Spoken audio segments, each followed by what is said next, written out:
Imagine the Mediterranean before anyone called it ours, before a single power decided its fate, before maps were painted a single color.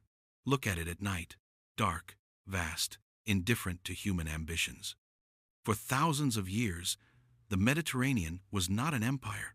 It was a shared space, a sea of slow passage, of uncertain routes, of cultures that touched only enough to exchange goods and then continue being themselves. Phoenicians sailing with no intention of ruling, Greeks founding cities that answered to no one but themselves, Egypt watching from the south, more interested in its own eternal rhythm than in dominating distant coasts. And at the center of that fragmented world, Rome existed. But it was not inevitable. It was not a written destiny. It was just another city, growing, resisting, learning. Rome was not born with an imperial vocation. It was born with fear, fear of its neighbors, fear of scarcity, fear of disorder. That fear made it disciplined. It made it organized. It made it persistent. But persistence is not the same as dominance. For generations, Rome fought to survive, not to rule the world. Its wars were local, its enemies nearby, its victories limited. Nothing in those early centuries guaranteed that it would end up controlling entire seas. Now imagine that this limit is never broken. Not a great defeat, not a historical catastrophe, not a legendary lost battle. Imagine something much quieter. A Senate tired of costly wars, a balance of power that holds for too long, a rival that never quite falls. Rome advances, but stops, and by stopping, it changes history. In this world, the Mediterranean never becomes a Roman lake. There is never a network of roads connecting everything. There is never a universal law imposed over millions of people. The sea remains plural. That means something profound, something rarely considered. History becomes slower. Without an empire to standardize coins, laws, languages, and customs, each region keeps its own rhythm. Travel remains difficult, trade risky, communicating ideas slow. But that slowness has consequences.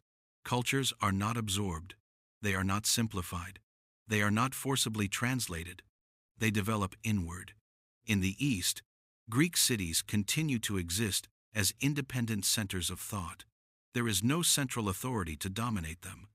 They continue arguing, philosophizing, contradicting one another. Ideas do not become imperial dogmas. They are hypotheses, endless conversations. In the south, Egypt does not become a province. Its temples are not abandoned. Its priests do not lose power to foreign administrators. Knowledge is preserved in a different way. It is not universalized.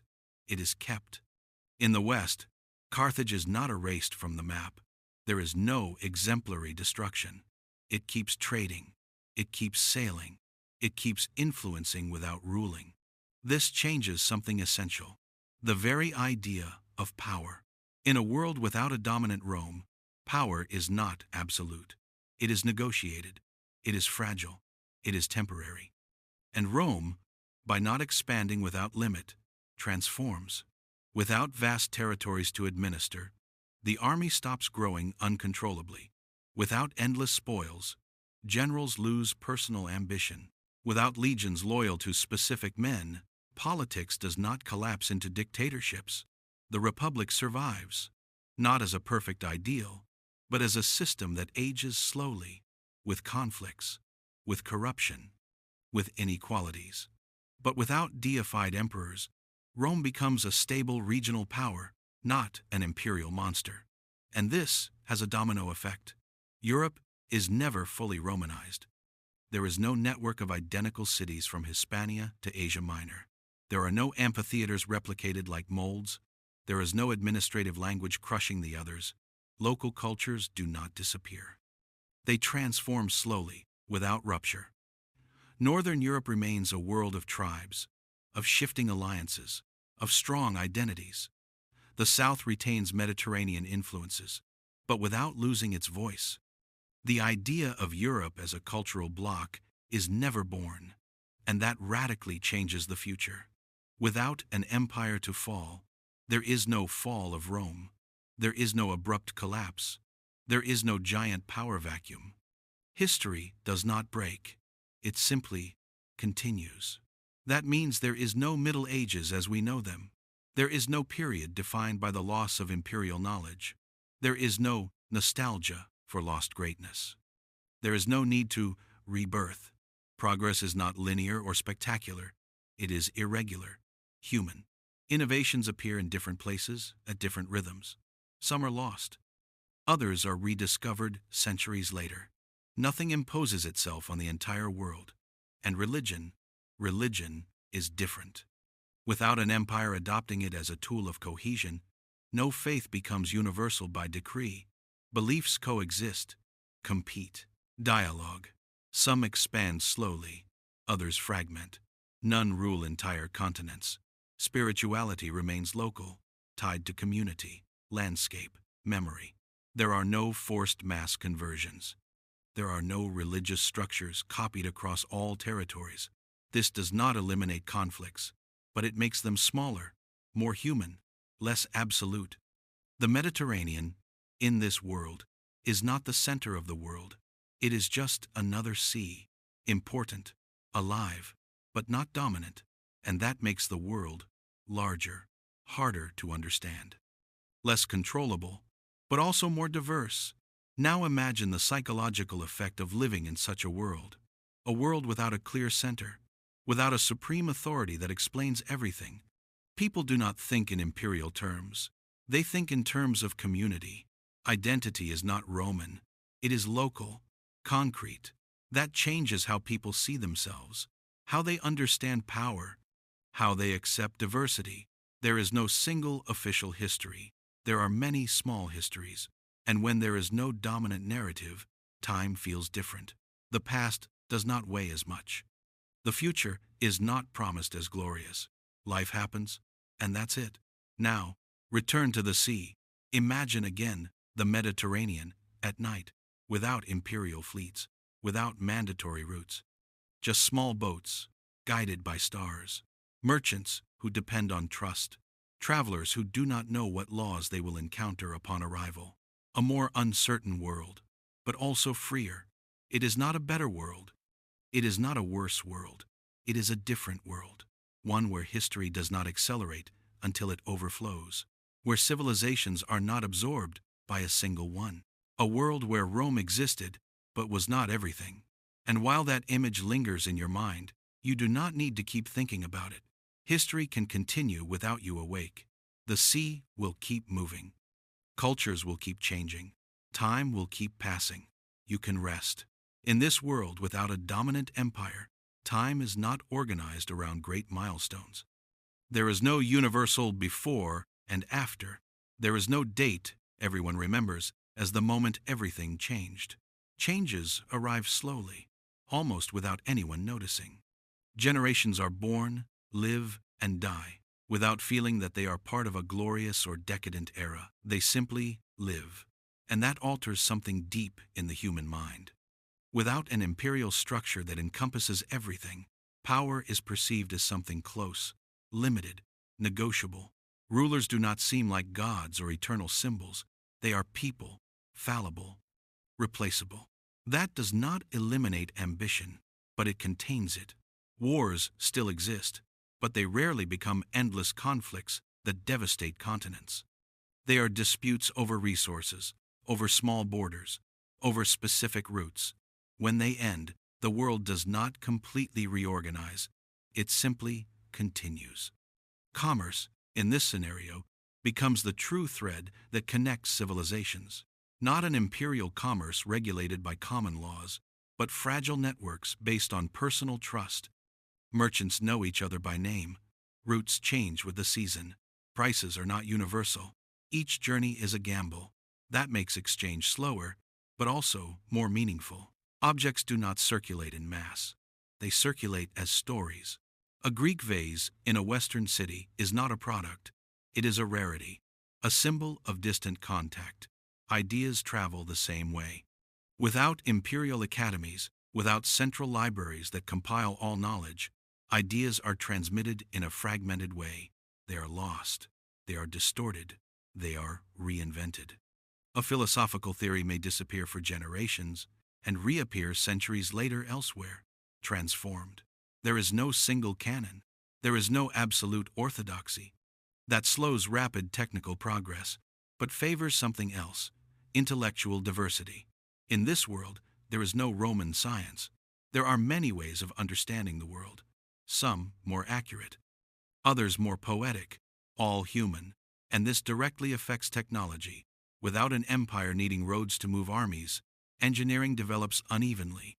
Some regions become experts in shipbuilding, others in agriculture, others in metallurgy. There is no standardization copying everything. That means solutions are local, adapted to the environment, less spectacular, but more sustainable. Architecture, for example, is not replicated like a mold. Cities grow according to climate, terrain, tradition. There are no identical forums everywhere, no cloned temples. Each city resembles only itself, and that generates a visually more diverse world, less uniform, more organic. Now, think about the effect of all this on historical knowledge. Without an empire writing official history, memory fragments, accounts contradict each other, versions compete. There is no dominant narrative explaining how the world was. Each people remembers its own. That makes the past blurrier, but also less manipulable. No one can say, "This is how it was for everyone." History does not belong to the victors. It belongs to those who tell it, in small ways. In this context, the idea of identity changes. People do not define themselves as part of something gigantic. They define themselves by proximity. I am from this city, from this coast, from this mountain. Loyalty does not extend to millions of strangers. It concentrates in small circles. That makes trust stronger, and distrust as well. The world is less integrated, but the relationships that exist are deeper. Now imagine the passage of centuries. Without a great historical acceleration, without massive collapses, without forced renaissances, the world advances in waves. There are periods of greater exchange, periods of withdrawal. Some regions prosper while others stagnate. Then it reverses. Nothing is permanent. And that teaches people something important: impermanence. There is no promise of continuous progress. There is no absolute security. Life is lived more anchored in the present. That shows in how the future is conceived. Without empires promising eternity, no one believes their civilization will last forever. That changes priorities. Things are built to last long enough, not forever. Life is lived with greater awareness of the passage of time. And now, think of something fundamental: expansion beyond the Mediterranean. In the world we know, Roman heritage influenced how Europe projected itself outward centuries later. In this alternate world, that projection is different. There is no clear idea of civilizing others. There is no single model to export. Contacts with other worlds are more cautious, more commercial, less ideological. When routes expand northward into continental interiors, they do not do so with the logic of total conquest, but of gradual exchange. That slows expansion, but reduces structural violence. The world connects, but without a center that absorbs it, and that pattern repeats again and again. Every time a civilization grows too large, it encounters limits. Not because someone destroys it, but because it lacks the mental infrastructure to govern everything. There are no imperial precedents to imitate. That restrains the temptation to dominate. Now, pause and observe the emotional effect of this world. It is a more uncertain world, more fragmented, less grandiose, but it is also a world where the individual matters more within their community, where everyday life is not eclipsed by gigantic narratives. People do not live thinking they are part of something historical. They live thinking about surviving, loving, trading, believing, and that is profoundly human. The Mediterranean, in this scenario, remains a place of encounter, but not of domination. Port cities are hybrid spaces, places where languages, customs, ideas mix, not because an empire allows it, but because the sea facilitates it. The sea belongs to no one, and that is respected. Now imagine an ordinary night, centuries after the point when Rome decided to stop a coastal city. It doesn't matter which. The lights are few, the streets irregular, different voices are heard in the market. Some languages feel familiar, others do not. There are no imperial banners, no symbols unifying everything, just people living their lives. And in that moment, the world does not seem incomplete. It does not seem backward. It simply is. History does not shout, it whispers, and that whisper becomes constant. There is no epic ending. There is no clear conclusion, only continuity. The world changes, but does not break. And you, as a listener, do not need to follow everything. You can let that image slowly dissolve. The sea will still be there, the cities too. History will continue, even if you fall asleep. In this world, without a conquered Mediterranean, something changes silently but deeply. The way people understand the power of time. In our known history, time is organized around great structures, empires that rise, empires that fall, dates that become pillars of collective memory. Here, no. Here, time does not move in leaps. It advances like the sea when there is no storm.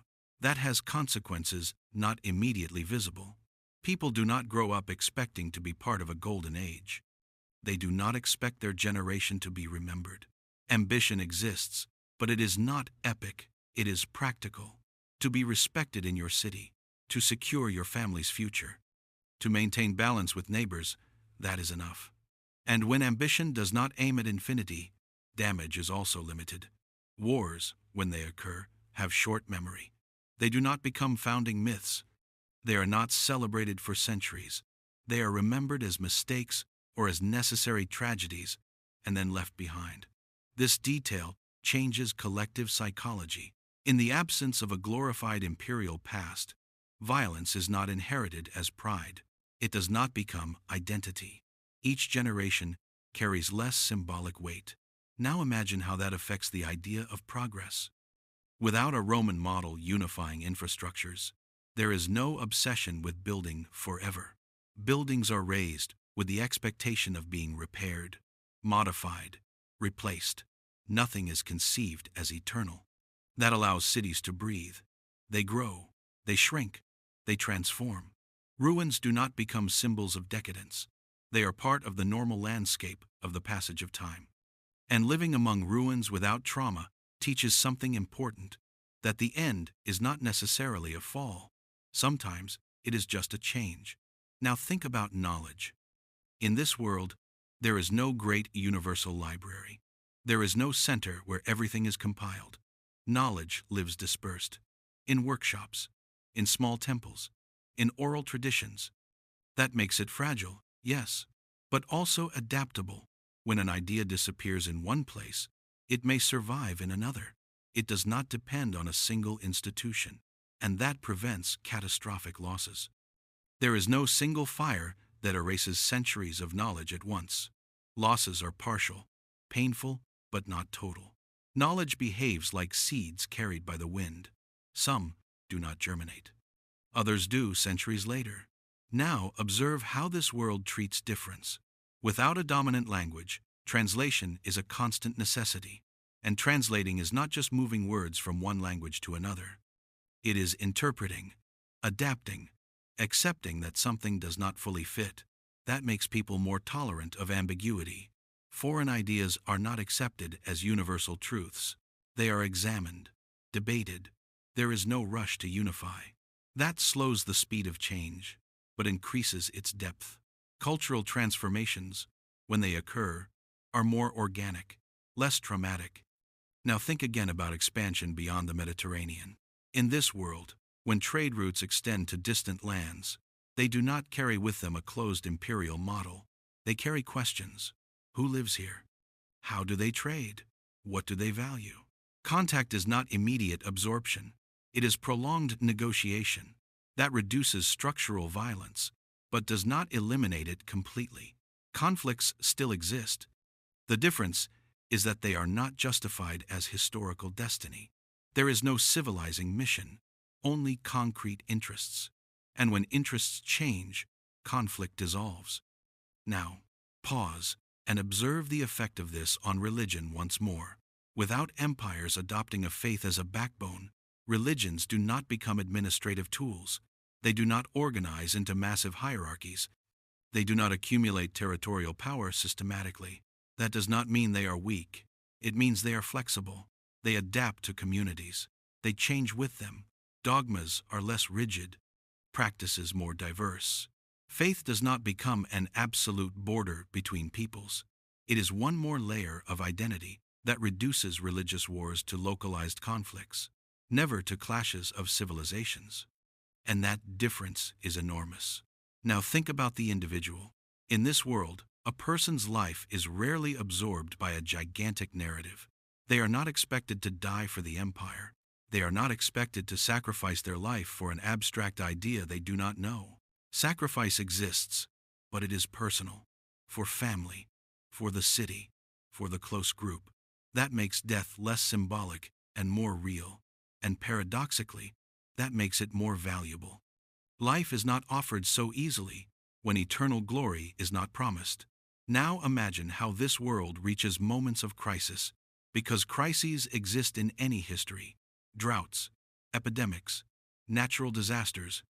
In the absence of imperial structures, response is not centralized. Each region reacts as it can. Some fail, others learn. Successful solutions are not imposed, they are imitated. That makes adaptation slower, but more resilient.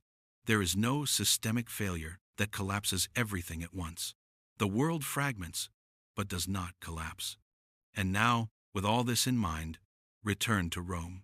Rome is still there, not as the center of the world, but as an influential city among many.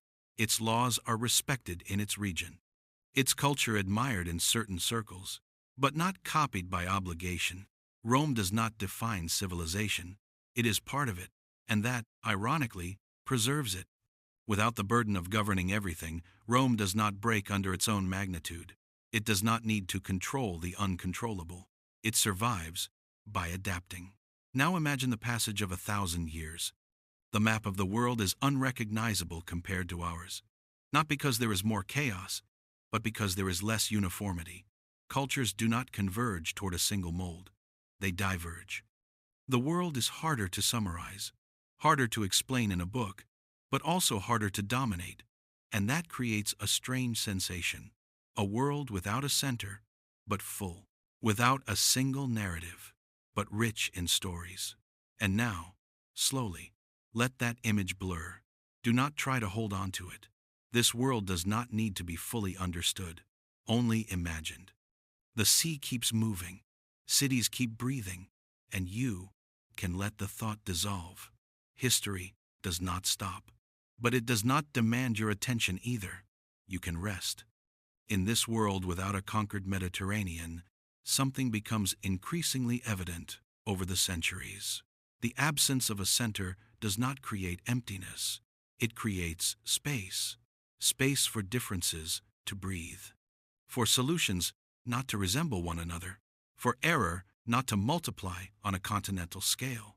In our known history, when an idea is imposed from above, it is imposed everywhere. Here, no. Here, a bad decision affects a city, a region, perhaps an entire coast, but rarely the whole world. That turns history into a constant laboratory. Societies watch others fail. They learn without having to repeat the disaster. There is no single correct way to live. There are many, and none is definitive. Now think about education. Without an imperial structure standardizing learning, the transmission of knowledge happens more intimately, more slowly, more artisanally. Trades are learned by observing. Ideas are transmitted through conversation. Collective memory lives in people, not in gigantic institutions. That ties knowledge to human character, to experience. It is not separated from the one who teaches it. Learning is not absorbing information. It is forming a relationship that limits the rapid spread of knowledge, yes, but it also roots it deeply. Ideas do not travel alone. They travel with people, and that humanizes them. Now observe how this world understands wealth. Without empires accumulating massive tributes, wealth does not concentrate in the same way. There is inequality, of course, there always is. But there are no accumulations so disproportionate that they become abstract. Wealth is visible. It has form, land, ships, workshops. That makes economic power easier to question, easier to challenge. Abuses do not hide behind distant bureaucracies. They have faces. And when abuse has a face, the community reacts. Now think about violence. In this world, violence does not disappear, but it loses its epic narrative. There are no legions marching to civilize. There are no endless campaigns justified by historical destiny. Violence happens, but it is not glorified in the same way. That reduces its capacity to repeat itself. A war does not become a founding myth. It becomes a warning. And that changes how subsequent generations remember it, not as something to imitate, but as something to avoid.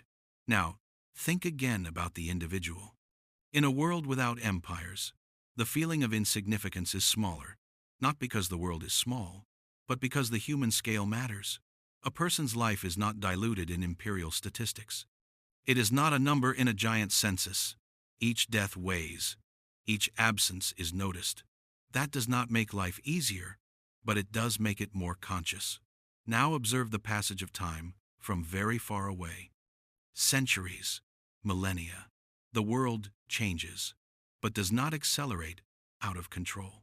There is no point where everything unifies and then collapses. History has no such extreme peaks. That means something very concrete. Collective trauma is smaller. Civilizations do not carry the memory of a lost golden age. They do not live trying to recover it. They live trying to sustain what they have. That reduces pathological nostalgia. The idea that everything was better before does not dominate thought. The past is just the past. Now, think about creativity. Without imperial models dictating how art should be, aesthetic expression becomes local, experimental. There is no universal canon. Each region develops its sensitivity, its colors, its forms. Art does not seek to represent imperial grandeur. It seeks to express experience. That makes it more intimate, more varied, less monumental, but closer.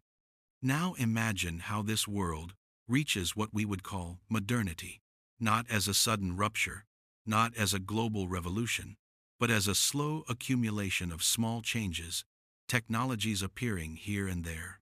Ideas taking centuries to cross seas. Nothing is imposed all at once. That makes the transition less violent. There is no moment when everything before suddenly becomes obsolete. The past coexists with the present, and that generates continuity.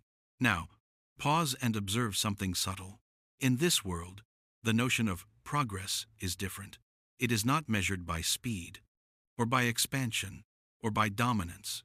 It is measured by stability, by a society's ability to sustain itself without destroying what surrounds it, by its capacity to adapt without breaking. That creates a less spectacular world, but a more enduring one. Now, return to the Mediterranean one last time, not as a historical stage, but as a metaphor. A sea that was never fully owned, a space that connected without absorbing, that allowed contact without demanding submission. That sea shaped a way of being in the world, a way less centered on conquering and more on coexisting. And although this alternate world is not utopian, although it still has pain, injustice, conflict, there is something it does not have. It does not have the obsession with being unique. It does not have the need to dominate in order to exist, and that, silently, changes everything. Now let that idea settle. Do not try to compare it with real history. Do not try to decide whether it is better or worse. Just observe it. A world where Rome was important, but not total. Where the Mediterranean was a bridge, not a trophy. Where history advanced, without shouting. And as that image fades, you do not need to hold it awake. History can go on without you. The sea will keep moving. Cultures will keep transforming. and you can let yourself fall into rest. Over the centuries, this world without a conquered Mediterranean develops a different relationship with memory. Memory is not kept in gigantic monuments. It is not carved in stone to impress the future. It is transmitted in stories, in customs, in everyday gestures. People remember what their grandparents lived, not what an official history dictated. That makes the past closer, but less rigid. Errors are not sacralized. Victories are not mythologized. They are remembered as human experiences, not eternal mandates. And that frees something important: the possibility of changing without betraying. In our known history, many societies feel trapped by their past, by imperial glories, by traumatic falls. Here, no. Here, the past does not demand restoration, only understanding. That profoundly changes the relationship with the future. People do not live waiting for a great historical mission. They live trying not to break the balance that already exists. And that goal, although less heroic, is more attainable. Now think about how this world understands the idea of an end. In a world without empires, there are no definitive endings. There are no total collapses marking the close of a universal era. Things end, but they do not completely end. A city may decline while another prospers. A culture may transform without disappearing. A language may mix with another and remain alive in a different way. Nothing dies all at once. And living in a world where nothing dies completely teaches something essential: that loss is not always absolute. That softens fear. The fear that everything will end. The fear that nothing has meaning if it is not eternal. Here, meaning does not depend on lasting forever. It depends on existing now. And that mental shift is enormous. Now imagine an ordinary person in this world. Not a leader, not a famous merchant, a common person. They wake up in the morning, work, talk with others, rest. They do not feel their life is insignificant because they are not part of something gigantic. They feel their life matters because it is lived. They do not need their name to survive centuries. It is enough that their life has coherence. That generates a healthier relationship with death. Death is not an epic tragedy, nor a glorious sacrifice. It is a natural part of the cycle, painful, but accepted. And accepting death without glorifying it makes life lived with more attention. Now think about knowledge again, but from the end of this story. In this world, no one believes knowledge is complete. Something is always missing. There is no illusion of having fully understood the world. That keeps curiosity alive. People keep asking, keep observing, keep doubting. Doubt is not seen as a threat. It is seen as a normal condition, and that prevents absolute dogmas. Now return, one last time, to the sea. The Mediterranean is still there, as always, not as the center of the world, not as a possession, as a presence. It has watched generations pass who did not try to dominate it completely, who crossed it with respect, with fear. The sea, in this world, was never domesticated, and that shaped how humans see themselves, not as owners of everything, but as part of something larger. That did not make them weak, it made them cautious. And caution, in the long run, is a form of wisdom. Now let everything calm down. There is no grand conclusion. There is no lesson you must learn, just a possible image. A world where Rome existed, but did not absorb everything, where the Mediterranean connected without subjugating, where history advanced without the need to impose itself. That world was neither better nor worse. It was different, and in that difference there is rest. You can let the thought go now. You do not need to keep imagining. The sea will keep moving. Cities will keep changing. History will keep happening, and you can sleep.